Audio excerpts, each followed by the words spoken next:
I noticed that in the joint statement issued by you and the president, there are at least 13 areas of consensus.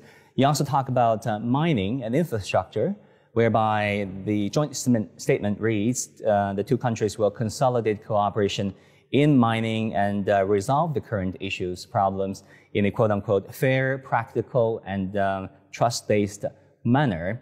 A lot of media are focusing on your trip and on the infrastructure deal signed by the two countries many, many years ago by the previous government, of course. What is the latest progress regarding that cooperation initiative? Permettez-moi d'abord de parler des points qui me sont importants dans ce qui a été dit. Il y a d'abord la paix et la sécurité. Laquelle paix et sécurité va amener la stabilité et donc une atmosphère propice aux affaires, aux investissements. Ensuite, les points que je trouve très importants ici, c'est ceux qui concernent l'éducation, la santé et l'agriculture. Parce que c'est avec le peuple congolais que nous allons développer le Congo.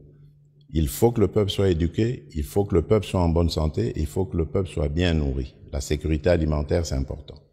Ensuite, il y a l'environnement dans lequel nous vivons que nous devons conserver pour un monde meilleur. Et enfin, vous avez parlé de l'industrialisation, donc le domaine dans lequel nous avons plus travaillé avec la Chine, dans lequel la Chine a beaucoup investi, les entreprises chinoises ont beaucoup investi, qui font d'ailleurs de la Chine le premier investisseur en République démocratique du Congo. Eh bien, là, ma vision, elle était celle de dire, nous avons envie maintenant de cesser d'être ou de cesser de servir de terre d'extraction uniquement. Aujourd'hui, il est plus que temps de transformer les minerais qu'on extrait dans notre pays en République démocratique du Congo. Cela va donner une certaine valeur ajoutée et surtout créer de la richesse en République démocratique du Congo et de l'emploi. Et la Chine, là aussi, a accepté de nous accompagner dans ce que nous avons appelé l'industrialisation de la République démocratique du Congo. Évidemment, l'industrialisation s'accompagne des infrastructures, construction d'infrastructures, et aussi de l'énergie.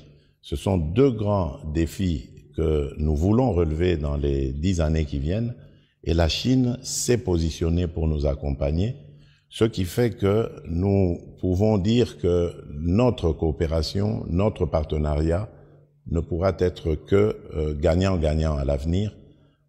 Ainsi, nous pourrions corriger les erreurs du passé.